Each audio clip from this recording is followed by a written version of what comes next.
Hello बच्चे, मैं हूँ आयुष आनंद और आप देख रहे हैं ज्ञान की खिड़की। मैं आज इस वीडियो में क्लास 8 के सब्जेक्ट गणित अध्याय 1 को पढ़ाने जा रहा हूँ। ये अध्याय आप लोग जानते होंगे, इसका नाम परिमेय संख्याएं हैं। तो बिना कोई समय गंवाए चलिए इस वीडियो को शुरू किया जाए। तो सबसे पहले इस जो टॉपिक का चैप्टर है गणित के पहले अध्याय का परिमेय संख्या, इंग्लिश में से हम रेशनल नंबर के नाम से जानते हैं। तो आज हम परिमेय संख्या पढ़ने से पहले कुछ और महत्वपूर्ण संख्याओं के बारे में जानेंगे, उसके बाद हम परिमेय संख्या पर पहुंचेंगे।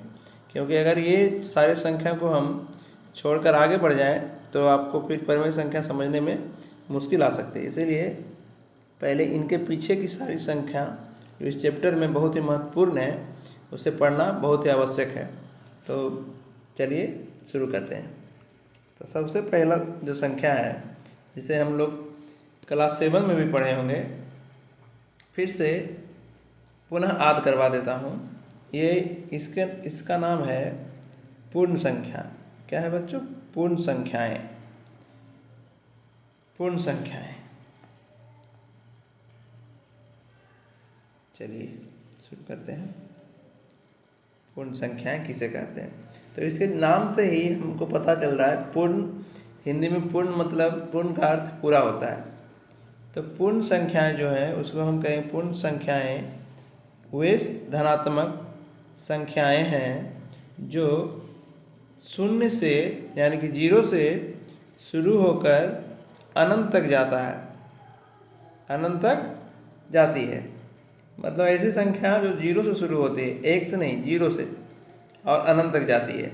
अनंत मतलब इसका कोई अंत नहीं है। तो 0 1 2 3 4 उदाहरण भी आप देख रहे होंगे, यहाँ पे उदाहरण भी दिया हुआ है 0 1 2 3 4। इसी तरह से ये लगातार जारी अनंत तक चलती है। इसे हम लोग W से सूचित कहते हैं। इंग्लिश में इस नंबर का चूंकि नाम होल नंबर है, इसका इंग्लिश होल नंबर होता है, इसीलिए इसी के अंग्रेजी के अक्षर W को लिया गया है, इसे सूचित किया जाता है। तो W से हम लोग सूचित करते हैं होल नंबर यानी कि पूर्ण संख्याओं को। तो पूर्ण संख्याएं जो है इसकी कुछ लिमिटेशन है, मतलब कहाँ तक ये जाती है और कौन सी नहीं हो सकती है, कौन सी संख्या पूर्ण संख्या होती है और कौन नहीं होती। ये तो इसमें लिखा गया, लेकिन फिर भी मैं आपको अलग अलग करके बता दूं जिससे समझने में काफ़ी आसानी हो जाए। तो पूर्ण संख्याएं, हम पूर्ण संख्याओं में दशमलव संख्याएं या भिन्न संख्याएं या ऋणात्मक संख्याएं नहीं हो सकती है। कौन कौन सी नहीं? पूर्ण संख्या में दशमलव संख्याएं, यानी कि जैसे कि यहाँ पर मैं लिख रहा हूँ 1.5, 2/5, इस तरह की, या तो -4, -6। तो ये जैसे कि दशमलव संख्या यहाँ पर देख रहे हैं, दशमलव संख्या है, तो ये भी पूर्ण संख्या नहीं हो सकती है। ये संख्याएं भी पूर्ण संख्या नहीं हो सकती है। कि पूर्ण संख्या का परिभाषा ये है कि जो संख्या 0 से यानी कि 0 से छोटी नहीं होनी चाहिए, और क्या, और दशमलव में होनी चाहिए, मतलब पूरी होनी चाहिए। पूर्ण मतलब पूरी। तो पूर्ण संख्या मतलब पूरी संख्याएं होनी चाहिए जो कि 0 से शुरू हो और अनंत तक जाए। यहाँ ऋणात्मक संख्या देख रहे हैं, -4 है, -6, तो ये ऋणात्मक है, ये 0 से छोटी संख्याएं हो जाती, इसलिए ये भी पूर्ण संख्याएं नहीं होगी। तो पूर्ण संख्या वही होगी जो 0 से शुरू होते हुए अनंत तक जाती हो। समझ गए बच्चों? हमें आशा है कि मैंने जो समझाया है बहुत अच्छी तरीके से समझ गए होंगे। तो चलिए, इसमें हम पूर्ण संख्याओं के बारे में अच्छे से समझ चुके हैं कि पूर्ण संख्याएं मतलब पूरी संख्याएं दशमलव नहीं हो सकती है, भिन्न नहीं हो सकती, ऋणात्मक नहीं होनी चाहिए। बाकी ये तीनों कंडीशन को छोड़कर जो भी संख्याएं होंगी वे पूर्ण संख्याएं कहलाएंगी। और ध्यान रखना है बच्चों, हमारी पूर्ण संख्या जो है 0 से शुरू होती है, 1 से नहीं। ठीक है बच्चों? तो चलिए, अब पूर्ण संख्याओं के बाद अगली संख्या जो है हमारे सामने है वो है प्राकृतिक संख्याएं। प्राकृतिक संख्याएं को प्राकृत संख्याएं भी कही जाती है। कहीं कहीं इसे प्राकृत संख्याएं, कहीं कहीं प्राकृतिक संख्याएं लिखी जाती है। तो आपको इसमें धोखा नहीं खाना है, प्राकृतिक या प्राकृत दोनों एक ही होता है, और इंग्लिश इसका होता है नेचुरल नंबर। प्राकृतिक संख्याएं मतलब नेचुरल नंबर। तो यहाँ पर है नेचुरल नंबर मतलब प्राकृतिक संख्याएं किसे कहते हैं। तो चलिए इसके परिभाषा से हम जानते हैं पहले। तो वे संख्याएं मतलब वे संख्या जिनका उपयोग हम गिनती के लिए किया जाता है, जिनका उपयोग गिनती के लिए किया जाता है,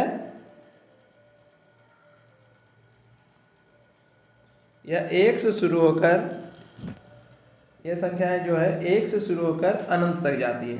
मतलब पूर्ण संख्या जो है 0 से शुरू होती थी। तो इसमें देखना है, ये थोड़ा सा आगे है, इसमें गिनती की संख्या जिसे हम गिन सकते हैं उसी संख्या को इसमें रखते हैं। जैसे कि आपको इधर बगल में एक पिक्चर भी दिख रहा होगा, इसमें बहुत सारे पत्ते हैं, जितने पत्ते हैं हम उनको गिन पा रहे हैं। क्या 0 पत्ते को कोई गिन सकता नहीं? तो 0 इसमें नहीं होगा। 0 को छोड़कर जिसे भी हम गिन पा रहे हैं, गिन सकते हैं, वो सारी प्राकृतिक संख्या है। ये 1 से शुरू होता है। तो दोनों में अंतर जो है यही है कि यह संख्या प्राकृतिक संख्या 1 से शुरू होती है और पूर्ण संख्या 0 से शुरू होती है। तो यह संख्याएं प्राकृतिक संख्याएं जो हमारी है यह 1 से शुरू होती है और अनंत तक जाती है। उदाहरण के लिए 1 2 3 4 5 6 7 ये गिनती की सारी संख्याएं हैं। इसे हम पढ़ते रहेंगे, अनंत तक जाएगी, लेकिन 1 से शुरू होगी। और इसे जो है हम नेचुरल नंबर यानी कि एन से दर्शाया जाता है, क्योंकि इसका इंग्लिश में शुरुआत का अक्षर है एन। नेचुरल नंबर, नेचुरल का शुरुआत अक्षर है एन, तो एन को ले लिया गया इसके इंग्लिश को दर्शाने के लिए। यह संख्याएं भी दशमलव, भिन्न और ऋणात्मक नहीं हो सकती है। तो जो हमारी प्राकृतिक संख्या वो भी पूरी संख्या होनी चाहिए, गिनती की संख्या है, क्योंकि कोई वस्तु को हम दशमलव में नहीं गिनते हैं, इसीलिए हम इसे दशमलव या फ्रैक्शन या भिन्न जिसे कहते हैं। ऋणात्मक संख्या मतलब निगेटिव, माइनस वाली संख्याएं, ये सब सारे संख्या में हम इसको नहीं रह सकते। अगर ये सारी संख्याएं तो वो नेचुरल नंबर, प्राकृतिक संख्याएं नहीं होगी। ठीक है बच्चों, तो ये गिनती की सारी संख्या है। नेचुरल नंबर को हम सीधे कहते हैं गिनती की संख्या। ये 1 से शुरू होती थी, आपने ऊपर जो पढ़ा है दोनों में अंतर ये है कि ये 0 से शुरू होती है और ये जो है नेचुरल नंबर 1 से शुरू होती है, ये 1 से, और ये जो है 0 से मतलब 0 से शुरू होती है।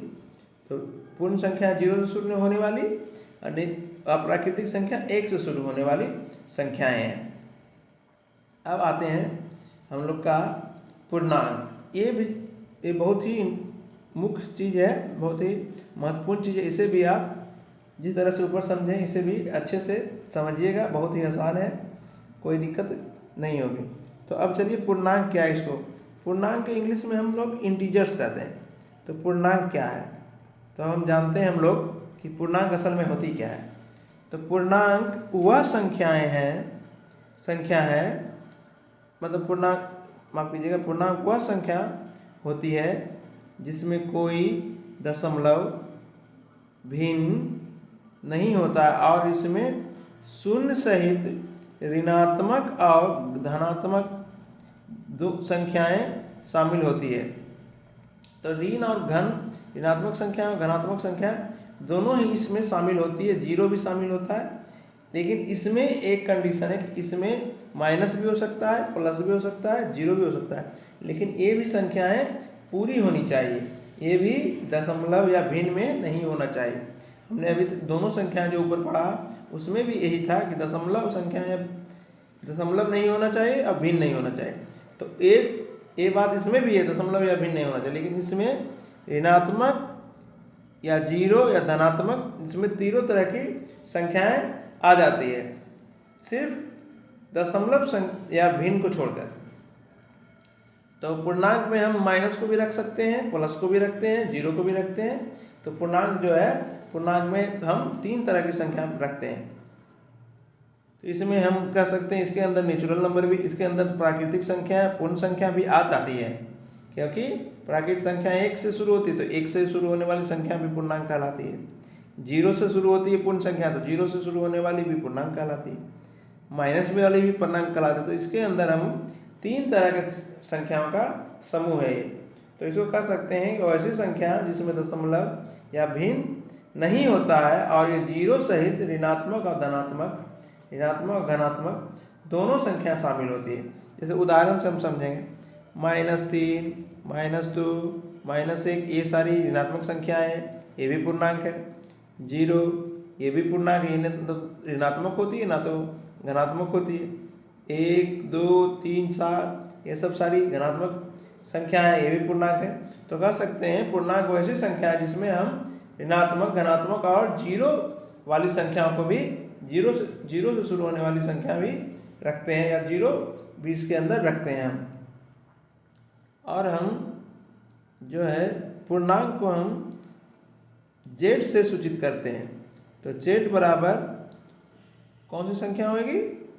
जो संख्याएं ऋणात्मक भी हो सकती है, जैसे माइनस वाली कोई भी संख्या, -14 हो गया, -14, -16, -200, या धनात्मक संख्या 1, 2, 3, 4, 10, 12, 14 ये सब सारी संख्याएं जो है ये पूर्णांक के अंदर आएगी।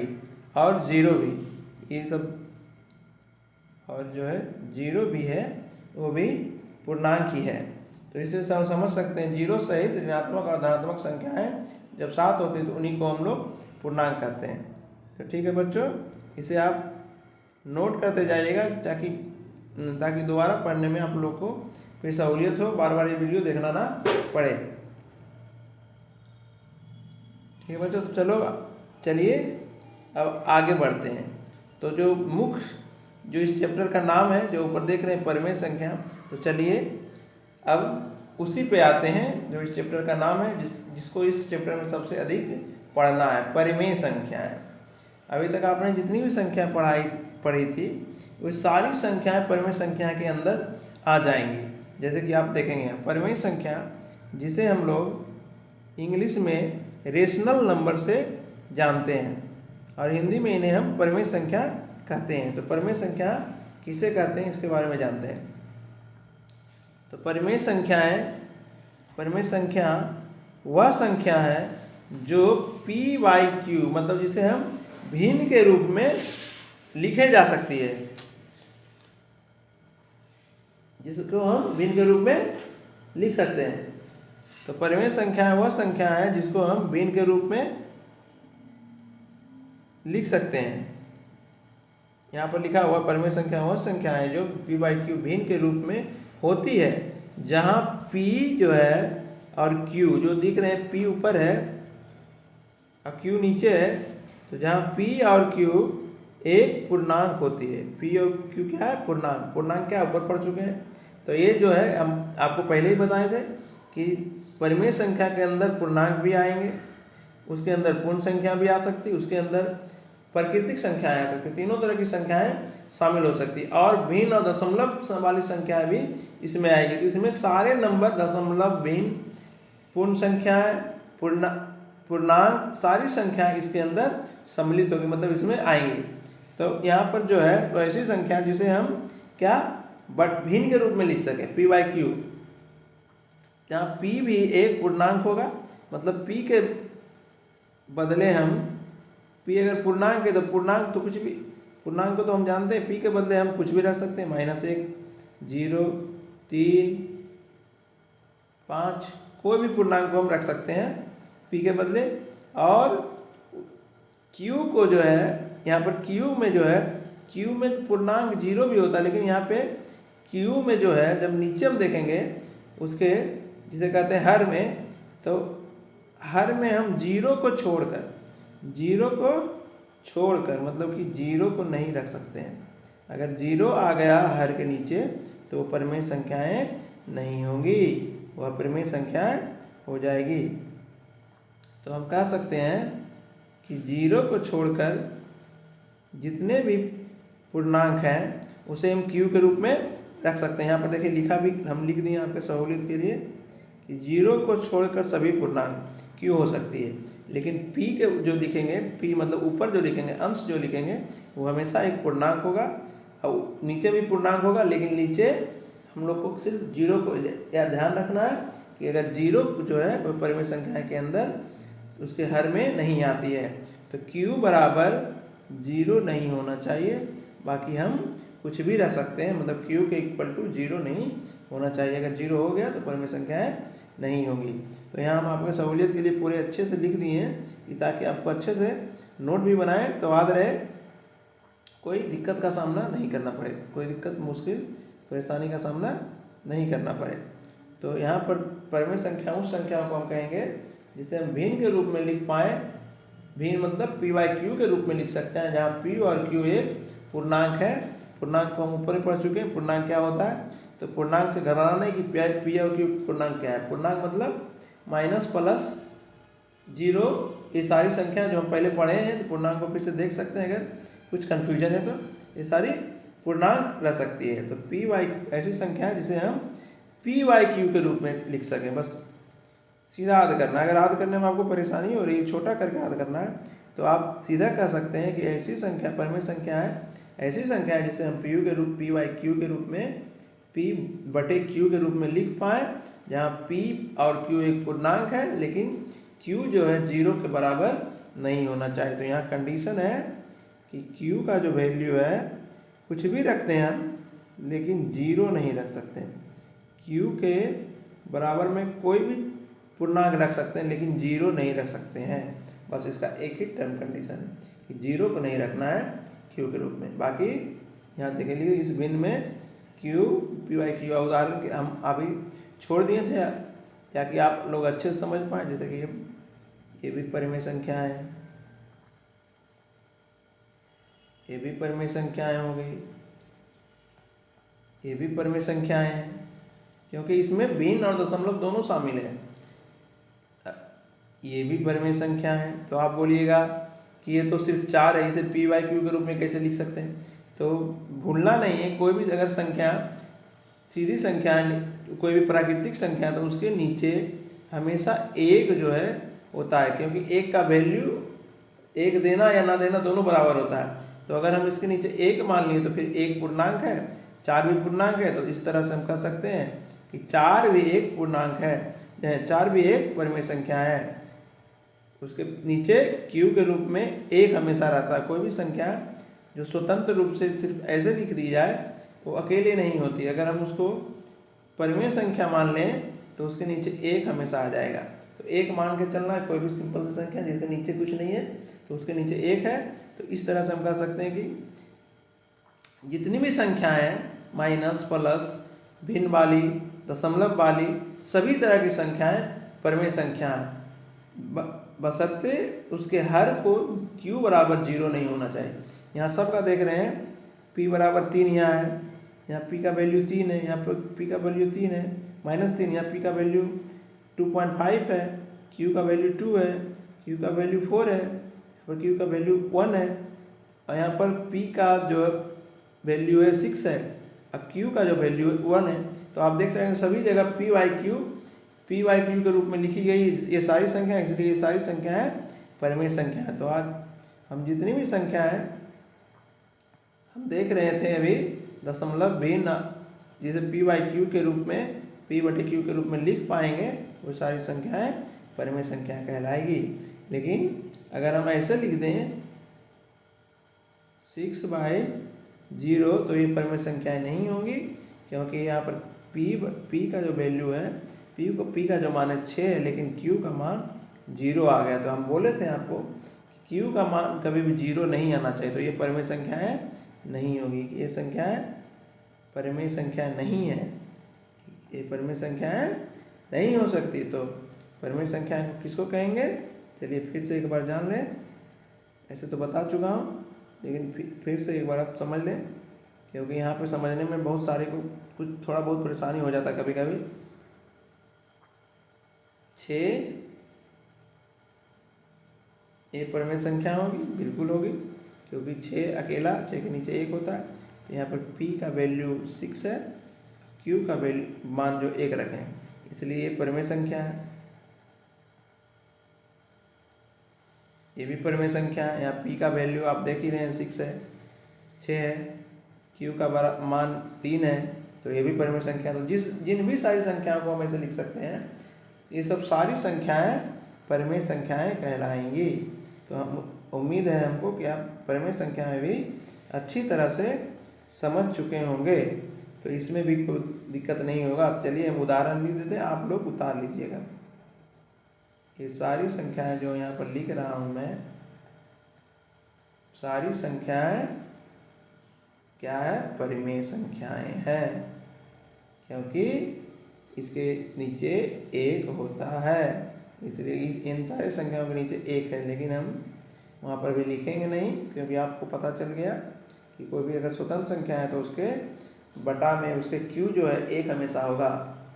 हमको p मालूम है तो q एक हमेशा होगा, अगर p सिर्फ दिया हुआ किसी संख्या का। तो इस तरह से कह सकते हैं ये सारी संख्याएं परिमेय संख्याएं। तो यहाँ पे ये देखिए प्राकृतिक संख्याएं हो जाएंगी, ये पूर्णांक के अंदर आ जाएगा। ये सब सारी संख्याएं जो है, सारी संख्याएं जो है परिमेय संख्याओं के अंदर आ रहा है, इसमें कोई दिक्कत परेशानी नहीं होनी चाहिए। तो चलिए, तो सबसे पहले जो हम देखते हैं, ये वृत्त, एक वृत्तनुमा संरचना, वृत्त जैसा चित्र है। तो इस वृत्त को हम, कोई भी वृत्त जो बंद है उसको कहेंगे इस संख्या का समवृत्त। क्या बोलेंगे? समवृत्त है। समवृत्त मतलब कोई भी संख्या अगर अपने समवृत्त के अंदर पाई गई तो उस संख्या को हम बोलेंगे कि हाँ ये परिमेय संख्या के समवृत्त के अंदर आ रही है। ए पूर्ण संख्या के समवृत्त के अंदर आ रही है। तो चलिए, सबसे बड़ा जो है जिसके अंदर सारी संख्या शामिल है वो कौन सी है? सबसे बड़ा जो वृत्त देख रहे हैं, ये वाली जो देख रहे हैं हम लोग, सबसे बड़ी, इसी के अंदर सारी जितने भी गोले हैं इसी के अंदर शामिल है। तो हम बोल सकते हैं सबसे बड़ी वृत्त जो वो ही है हमारी, माफ कीजिएगा, परिमेय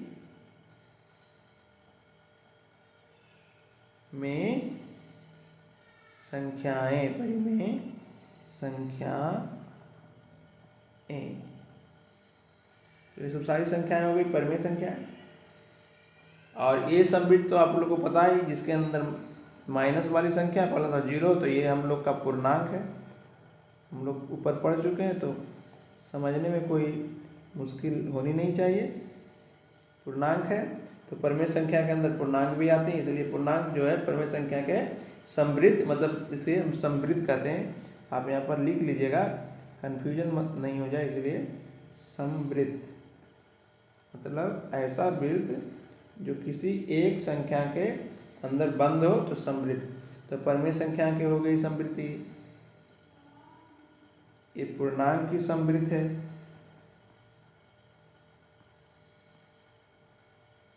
ये वाली पूर्ण संख्या की समवृत्त है,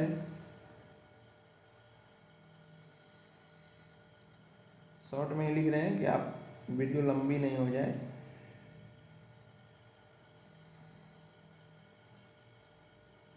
ये सब सारी समवृत्त पूर्ण संख्या का समवृत्त है, समवृत्त संख्या है, माफ कीजिएगा, ये पूर्ण संख्याओं का समवृत्त हो गया। ये अलग अलग समवृत्त यहाँ पर दिखाया गया, तो ये सारे को हम लोग समवृत्त कहते हैं। क्यों समवृत्त इसलिए कहते हैं क्योंकि आगे जब इसका उपयोग होगा तो समझने में कोई मुश्किल नहीं हो, इसलिए हम समवृत्त को अच्छे से समझाएंगे। समवृत्त उसको उसे कहेंगे कोई भी एक संख्या जिस वृत्त के अंदर आ जाए, उससे बाहर नहीं जानी चाहिए, वो समवृत्त है। तो पूर्णांक का समवृत्त जो है माइनस और जीरो और प्लस वाली संख्या, अगर इसमें दशमलव वाली संख्या आ जाए, बटे भिन्न वाली संख्या आ जाए, तो ये फिर समवृत्त के अंदर नहीं रहेगी, तो इसे पूर्णांक का समवृत्त नहीं कह सकते हैं। तो जो संख्या जिसके समवृत्त के अंदर आएगी उसका समवृत्त कहलाएगी, और जो संख्या समवृत्त के अंदर नहीं आएगी तो उस संख्या को उसके समवृत्त हम नहीं कहेंगे। अब कैसे कहेंगे, अब कैसे जानेंगे, अभी जानते हैं। पूर्णांक थी ये हमारी ये पूर्ण संख्या है, पर आप लोग देख लीजिएगा कैसे मैं लिख रहा हूँ, कन्फ्यूजन सारा दूर हो जाएगा। एक बार अगर कन्फ्यूजन कहेंगे तो ऊपर से फिर एक बार आप दोबारा सुन लीजिएगा, कन्फ्यूजन दूर हो जाएगा। और लास्ट में सबसे छोटी जो है घेरा बनता है, इसका है मेरा, ये हम लोग का प्राकृतिक संख्याएं, प्राकृतिक संख्या,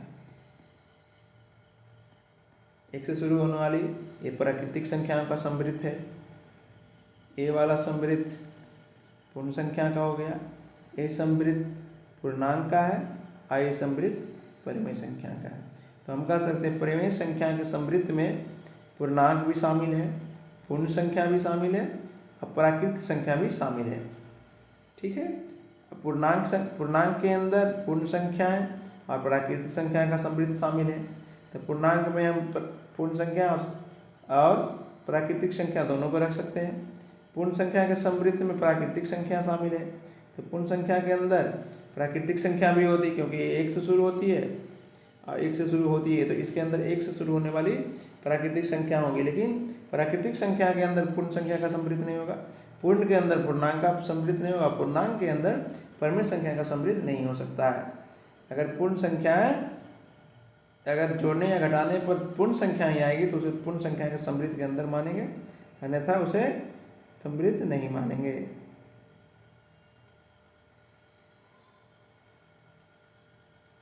ठीक है बच्चों, उम्मीद है आप समझ रहे होंगे, आसानी से समझ रहे होंगे, कोई भी मुश्किल नहीं हो रहा। तो समृद्ध मतलब हम समझ चुके हैं कि किसी भी संख्या के वृत्त के अंदर जो संख्या आएंगी उस संख्याओं को हम उसके समृद्ध कहेंगे। ये पूर्णांक का समृद्ध है तो जितनी भी संख्या इसके अंदर आएगी पूर्णांक की समृद्ध होगी, परिमेय संख्या की समृद्ध होगी, पूर्णांक के समृद्ध है। सम मतलब समान, वृत्त मतलब बंद, बंद वृत्त को हम लोग कह देते हैं बंद वृत्त, मतलब उसके अंदर बंद है जो वृत्त मतलब सर्कल, उसे हम समवृत्त कहते हैं। तो इस समवृत्त की पूर्ण संख्या का समृद्ध है, प्राकृतिक संख्या का समृद्ध है। तो आप कह सकते हैं कि परिमेय संख्याओं के समृद्ध के अंदर पूर्णांक, पूर्ण और प्राकृतिक संख्याएं तीनों का समृद्ध शामिल है। पूर्ण संख्या के समृद्ध के अंदर पूर्णांक के समृद्ध के अंदर पूर्ण और प्राकृतिक संख्याओं का समृद्ध शामिल है और पूर्ण संख्या के समृद्ध के अंदर प्राकृतिक संख्याएं की समृद्ध शामिल है। ठीक है बच्चों, तो हम समझ चुके होंगे कि समृद्ध क्या है। समृद्ध के बच्चे बारे में हमको अच्छा से पता चल गया होगा, क्योंकि हम समृद्ध को इतने अच्छे से इसलिए समझा रहे हैं कि आगे जो है इसका उपयोग इस अध्याय में किया गया है।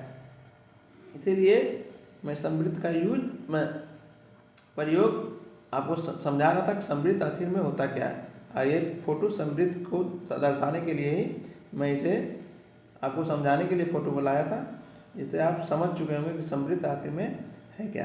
तो चलिए अब कुछ संख्याओं के उसके संक्रियाओं को जानेंगे कि क्या चीज़ में कौन सी संख्या उस समृद्ध के अंदर रह पाती है या नहीं रह पाती। तो अब चलिए फटाफट से देर नहीं करते हैं। तो इसमें जो लिखा हुआ आपसे पहले मेन कंपोनेंट को, मेन चीज़ को समझ लीजिए।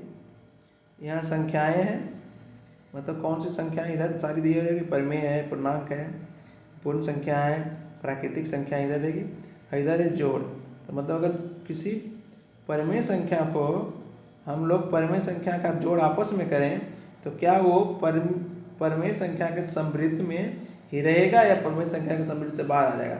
अगर समृद्ध में रहेगा तो कहेंगे ये समृद्ध में है, अगर नहीं आएगा तो इसे कहेंगे समृद्ध में नहीं है, परिमेय संख्या के समृद्ध नहीं है। तो चलिए जोड़ के देखते हैं। सबसे पहले परिमेय संख्या का यहाँ योग मतलब जोड़ है, व्याकलन मतलब यहाँ से घटाव है, गुणन मतलब गुना है, व्याकलन मतलब घटाव से है, गुणन मतलब गुना से है, और भाग तो आप लोग जानते ही हैं। तो इससे हम लोग को कोई दिक्कत नहीं होनी चाहिए। तो परिमेय संख्या का समृद्ध हम लोग जानते हैं कि परिमेय संख्या का समृद्ध क्या है। देखिए इसमें माइनस वाली संख्या, प्लस वाली संख्या, पूर्णांक, दशमलव, भिन्न सारी संख्या शामिल है। तो अगर हम इसको जोड़ें, जो यहाँ पे दिया हुआ, तो अगर जोड़ेंगे तो यहाँ पे आ जाएगा 314,224, क्योंकि लाइक फ्रैक्शन तो 4/4, ये भी एक परिमेय संख्या है।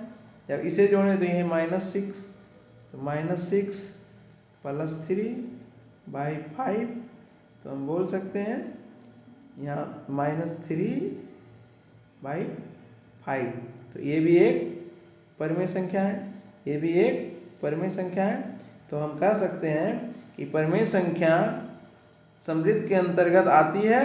परिमेय संख्या का योग जो जोड़ समृद्ध के अंतर्गत आता है, तो बोलेंगे हाँ परिमेय संख्या जोड़ के समृद्ध के अंतर्गत आती है। मतलब परमेय संख्याओं को आपस में जोड़ने पर वो परमेय संख्या के समृद्ध में ही रहेगी, उससे बाहर नहीं जाएगी। तो इसको कह सकते हैं कि परमेय संख्या जोड़ के समृद्ध के अंदर है। अब कहेंगे घटाओ, तो अगर इसे हम घटाते हैं तो यहाँ पर हो जाएगा इसका एलसीएम 6। और आप लोग जानते ही होंगे कैसे जोड़ा जाता है।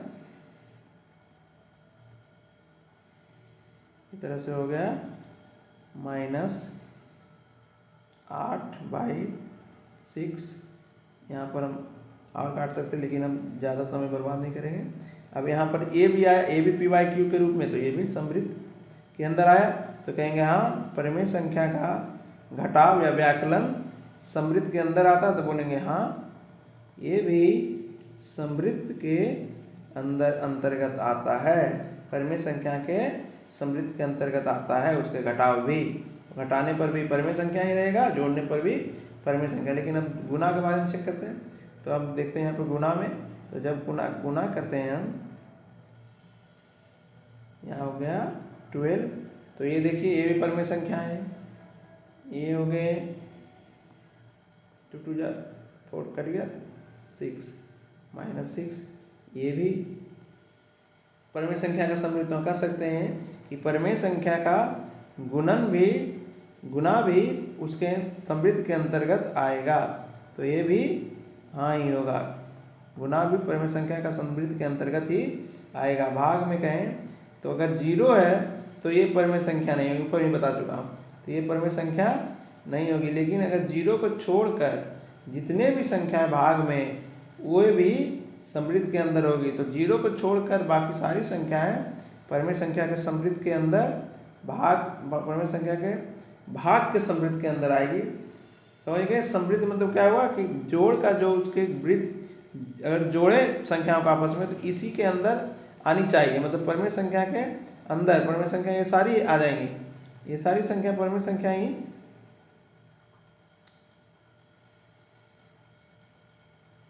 ये सारी संख्याएं, ये सारी, ध्यान दीजिएगा, थोड़ा सा दिक्कत हो गया था, माफ कीजिएगा। तो ये सारी संख्याएं जो है परिमेय संख्या के अंतर्गत समृद्ध के अंदर आ गई। तो हम कह सकते हैं कि परिमेय संख्या का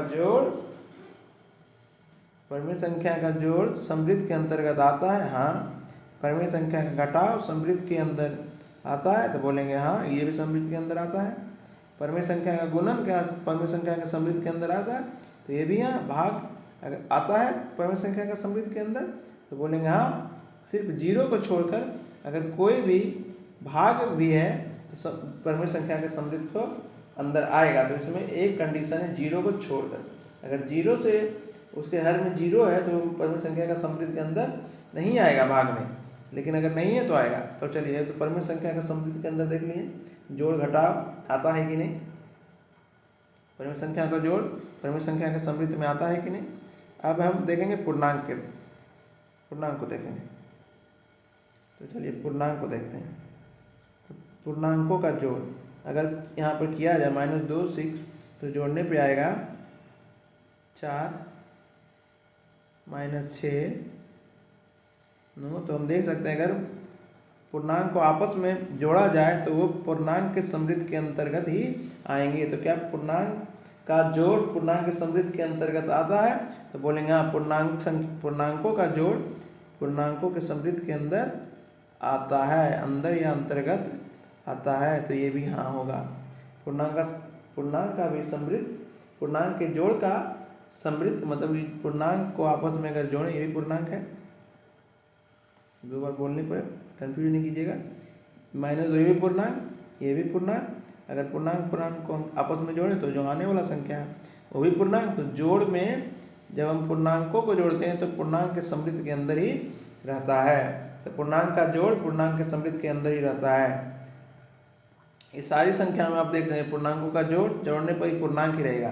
तो जब जिस संख्या को जोड़ने पर उसी संख्या आ जाए तो समृद्ध के अंदर, और जोड़ने पर अगर पूर्णांक को आपस में जोड़ें या पूर्णांक नहीं आता तो समृद्ध के बाहर हो जाता है। लेकिन अगर पूर्णांक को आपस में जोड़ रहे हैं तो पूर्णांक ही आ रहा है, इसका मतलब ये पूर्णांकों के समृद्ध के अंदर आता है। अब है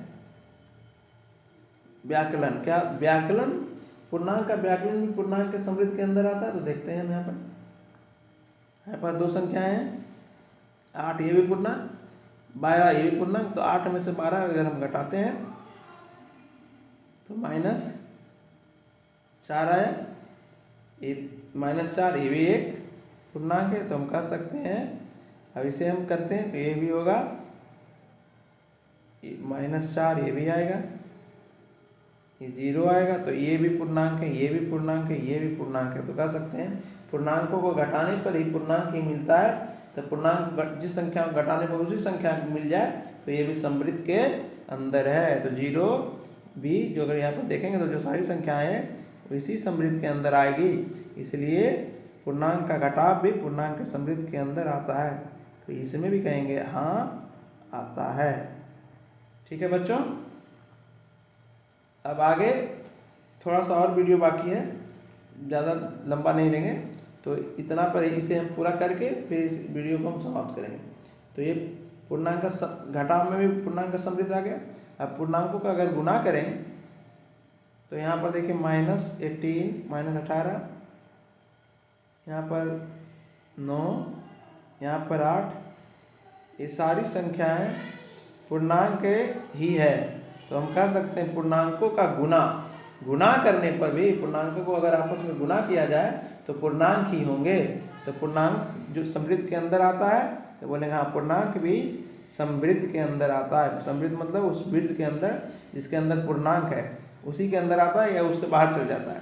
तो अगर जोड़ने पर उसके अंदर नहीं आता, अगर पूर्णांक नहीं आता तो समृद्ध नहीं होता, अगर आ गया तो समृद्ध के अंदर है। तो आ गया, पूर्णांक को गुना करने पर पूर्णांक भी आया तो हाँ ये भी समृद्ध के अंदर ही आएगा। लेकिन अगर भाग करें तो यहाँ पर देखिए, अगर 6 भाग, इसको ऐसे भी लिख सकते हैं तो भिन्न संख्या हो जाएगी, दशमलव आ जाएगा। तो हम लोग क्या पढ़े थे, पूर्णांक दशमलव संख्या और भिन्न संख्या नहीं हो सकती है। तो ये संख्या जो भाग जो है नहीं हो पाएगी। भाग अगर पूर्णांकों का भाग किया जाए तो पूर्णांक नहीं आएंगे। ये जरूरी नहीं है कि पूर्णांक ही आए, इसलिए पूर्णांक का भाग, पूर्णांक जो है भाग के समृद्ध के अंदर नहीं आता है, भाग के समृद्ध में नहीं आएगा। इसे भी हम करेंगे तो 3.5 आएगा। तो इसे हम कह सकते हैं पूर्णांकों का भाग भी पूर्णांक के समृद्ध के अंदर नहीं आए, भाग जो है नहीं आएगा। लेकिन तीनों गुना जोड़ घटाव ये आएगा, लेकिन भाग को छोड़कर भाग समृद्ध के अंदर, पूर्णांक के समृद्ध के अंदर नहीं आएंगे। अब पूर्ण संख्या, तो चलिए इसे भी पूर्ण संख्या को जोड़ने पर 6 पूर्ण संख्या है, 4 पूर्ण तो कितना है 10, ये भी पूर्ण संख्या है। 5 0 ये पूर्ण संख्या है, ये 0 भी पूर्ण होती है तो 5 भी पूर्ण, 0 भी पूर्ण, और दोनों को जोड़े तो आया कितना पूर्ण संख्या। ये दोनों भी पूर्ण संख्या है तो आने जोड़ने पर भी आ गया पूर्ण संख्या। तो एक कह सकते हैं पूर्ण संख्याओं का समृद्ध, पूर्ण संख्याओं को जोड़ने पर क्या है, पूर्ण संख्याओं को अगर हम जोड़ें तो समृद्ध के अंतर्गत आती है। जी हाँ, पूर्णांक को जोड़ने पर पूर्णांक ही आता है। तो हम कह सकते हैं पूर्णांक का जोड़, पूर्ण संख्या है जोड़ के समृद्ध के अंदर आती है। तो यहाँ कह देंगे कि इसमें लिखेंगे हाँ आती है। मतलब आप लोग समझ चुके होंगे कि जिसको जोड़ने पर अगर वही संख्या आ जाए तो समृद्ध के अंतर्गत आती है। अगर जोड़ने पर दूसरी संख्या है तो समृद्ध के अंतर्गत नहीं आती। मतलब पूर्ण संख्या को जोड़ने पर अगर पूर्ण नहीं आ रहा है तो कोई बात ही नहीं है, पूर्ण का पूर्ण आ रहा है तो समृद्ध के अंतर्गत है। लेकिन अगर पूर्ण को जोड़ते हैं यहाँ पर आ जाता दूसरी संख्या, पूर्णांक आ जाता, तो ये पूर्ण संख्या का समृद्ध के अंतर्गत नहीं होता। अब घटा रहे हैं, चलिए घटाने पर यहाँ देख रहे हैं 6 में से 2 घटाएंगे यहाँ 4 आएगा। तो चलिए ये तो पूर्ण संख्या है, लेकिन जब इसे घटाएंगे तो आ जाएगा -1। तो क्या -1 पूर्ण संख्याएं होती है? तो आप लोग बोलिएगा नहीं, माइनस वाली संख्या पूर्ण संख्या नहीं होती। इसे घटाने पर भी आएगा -4। तो ये जब घटाव कर रहे हैं तो हम देख रहे हैं सिर्फ एक को छोड़कर बार बार जो है, जरूरी नहीं है कि ये हमेशा पूर्ण नहीं आए, कभी कभी आ सकती है पूर्ण और नहीं भी आ सकती। तो ये पूर्ण संख्याएं जो है घटाव के समृद्ध के अंदर नहीं हो पाएगी, क्योंकि घटाने पर पूर्णांक पूर्ण संख्याएं आनी चाहिए, लेकिन यहाँ पूर्ण संख्याएं नहीं आ रही है, इसलिए पूर्ण संख्या के समृद्ध के अंदर घटाव नहीं होगा। लेकिन जब हम गुणा करें तो देखिए इसमें शून्य आया, शून्य पूर्ण संख्याएं होती है, 12 आया, ये भी पूर्ण संख्या होती है। कुछ भी गुणा करेंगे तो अगर पूर्ण संख्या को गुणा करेंगे तो पूर्ण संख्याएं हमें प्राप्त होगी। तो कह सकते हैं गुणा करने पर पूर्ण संख्या का समृद्ध प्राप्त होता है। तो ये पूर्ण संख्याओं का गुणा पूर्ण संख्या के समृद्ध के अंतर्गत आएगी, तो हम बोलेंगे हाँ इसके समृद्ध के अंतर्गत आएगी। पूर्ण संख्या का भागा जी नहीं, अगर इसे भाग किया जाए तो ये आ जाएगा दशमलव। अब पूर्ण संख्या दशमलव नहीं हो सकती, इसे किया जाए तो ये भी आएगा दशमलव, ये बीन में आ गया, दशमलव में आ गया, तो ये नहीं क्या हो गया, ये पूर्ण संख्या नहीं आ रही भाग करने पर। तो वापस अगर नहीं आ रही तो ये समृद्ध में नहीं होगी, आ रही है तो समृद्ध होगी, अगर नहीं आ रही तो समृद्ध नहीं होगी। यही समझना है। समृद्ध होना मतलब जिस संख्या को हम जोड़ रहे हैं तो उसी संख्या में वापस आना चाहिए। पूर्ण को जोड़े तो पूर्ण में ही है, पूर्णांक को जोड़े तो पूर्णांक में ही है, अगर परिमेय को जोड़े तो परिमेय में ही है, तो ये समृद्ध अंतर्गत आती है। अगर नहीं है तो समृद्ध के अंतर्गत नहीं आती है। और समृद्ध मतलब क्या हुआ, तो मतलब कि उस वृत्त के अंदर अगर पूर्ण संख्याओं को अगर हम गुणा कर रहे थे, तो अगर पूर्ण संख्या को गुणा किए, क्या था देखिए यहाँ पर गुणा, पूर्ण संख्याओं का हम गुणा किए तो यहाँ पर था गुणा में तो माफ कीजिएगा आ ही रहा है। अगर घटाव किए तो यहाँ देखिए पूर्ण संख्या ये है, चलिए हम पूर्ण संख्या में घटा रहे हैं, तो पूर्ण संख्या है 6 में से 8 मैंने घटाया, वो आ गया -2।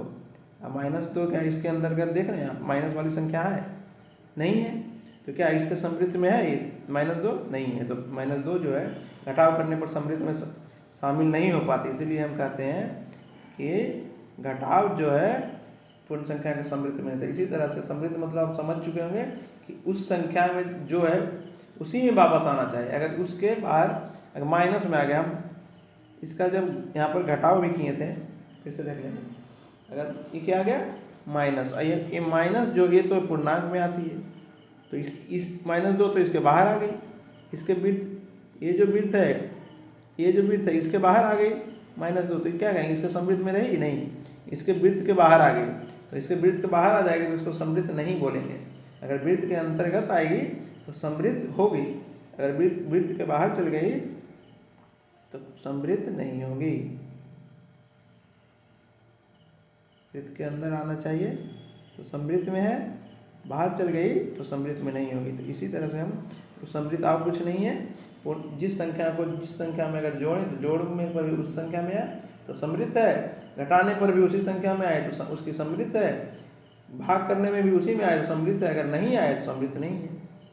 अब तो यहाँ तक देख चुके थे। अब प्राकृतिक संख्या को देखते हैं। अगर दो प्राकृतिक संख्या हमारे पास है, एक 2, दोनों को जोड़ने पर आता है 3, ये भी प्राकृतिक संख्या है जी हाँ। 5 प्राकृतिक संख्या, 3 प्राकृतिक जोड़ने पर आया 8, ये भी प्राकृतिक संख्या है जी हाँ। तो दो प्राकृतिक संख्याओं को जोड़ने पर प्राकृतिक संख्या ही हमें प्राप्त हो रही है, तो कह सकते हैं कि ये प्राकृतिक संख्या के समृद्ध के अंतर्गत आती है। तो प्राकृतिक संख्याओं का जोड़ क्या उसके समृद्ध के अंतर्गत आती है, तो हम बोलेंगे हाँ इसके अंतर्गत आती है। इसके बनाने के बाद मैं इसका जो है कुछ अभ्यास भी दूंगा अगले चैप्टर में। पहले आप ये समझिए, अगले चैप्टर में इसका अभ्यास भी दूंगा, तो उसमें आप अच्छे से समझ आ पाएंगे।